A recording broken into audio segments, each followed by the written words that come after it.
Hello there, Tony Bakker from 6 String Country coming at you today with a quick 4-note riff. And we are going to go across the entire neck of the guitar, string by string, and find every place we can possibly play this riff across different octaves. And although it is a handy little riff, it's a short one. It's, you can do a lot with those 4 notes.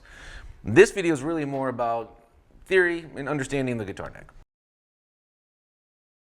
So the riff comes from position 1 of the major diatonic scale, or all those notes are all in the pentatonic scale. Okay, and this is an F note, first fret, of the low E string. Then we slide up 3 to 5, and then the 3rd fret of the A string. Where else can we play that same riff on this low string, the 6th string? Well, we have to go up an octave. Without a cutaway here, it's not practical, but we can. All right, so that's 2 already that we got on 1 string. And why does that work? Because the double dots, that's an octave of the E, right? And an F note is a half step away from an E, so we know that's an F. And once we have our starting spot, it's the same intervals on the guitar, right? So let's go over to the A string. Where's the F? Well, here's an E, an octave from the E. We have here, so a half step up from that is here. We can play the major diatonic scale here too.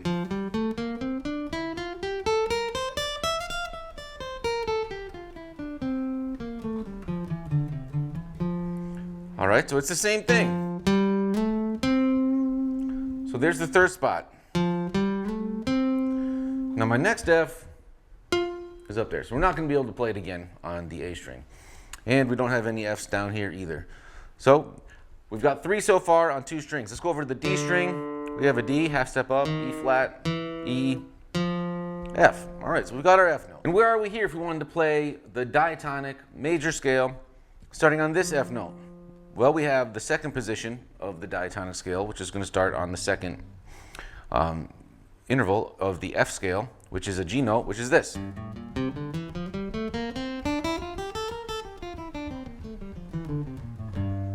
Right, so here's our F, and we're going to have to combine them. What's position 3? So we're sliding from position 2 to position 3. And that's why it works. It's the same notes, an F note to a G note to an A note to a C note. All right, so that's the D string first time. We can also get it up here. This is going to be pretty tough, but you can do it. And it's the same reason, it's an octave. So that's a D note. We know that because it's an octave up. And then E flat, E, F. So we had 2 on the 6th string, 1 on the 5th string, and 2 on the 4th string. So we've already got 5 places to play this riff. Now we move on to the G string. And where's the first F on this one? Well, we start on the G. We got to go all the way up to the 10th fret of this 3rd string here.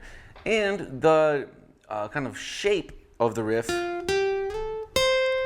is going to change a little bit. It was always this, right? But that's not right. We're starting on the F, G, A, and then the C note. Why does that change? Well, it's because that's an interval of a 4th, that's an interval of a 4th, that's an interval of a 4th. So it's the same shapes no matter where you are, right? It's the same shapes, but G to a B is a major 3rd. So the shapes all change with these riffs. And we go up a fret. All right? And that's going to be the only place I can get this one on the G string because I'd be way up there. So next we got the B string.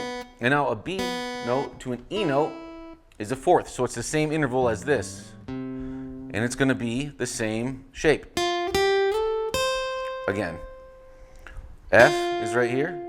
We know that's an E note. That's an E note, half step up. F, F, G, A, C. And can I get it up here? I doubt it. Nope, I can't. So only 1 time on the B there. For this one, on the high E string, we can do it, but we're going to have to cheat a little bit. we stay on one string, and you can do that on really any of these strings. So first fret is the F note, G, A, slide all the way up to C at the 8th fret. So there we have 9 ways to play a 4-note riff on the guitar that's going to go through all the strings. I like doing things like this just to keep sharp and keep my fingers kind of automatically going to the right notes without having to think about it too hard when I'm playing, just to keep my knowledge of the guitar neck and the fretboard fresh. But that's just something that I think is helpful. What do you like to do? What's worked for you? Let me know. Like, share, subscribe, and most importantly, comment. Was this helpful or not? You know, if it's not, we'll stop doing this stuff. We can do something else. We want to do things that you find helpful. So let us know what you think. Thanks for watching, and happy playing.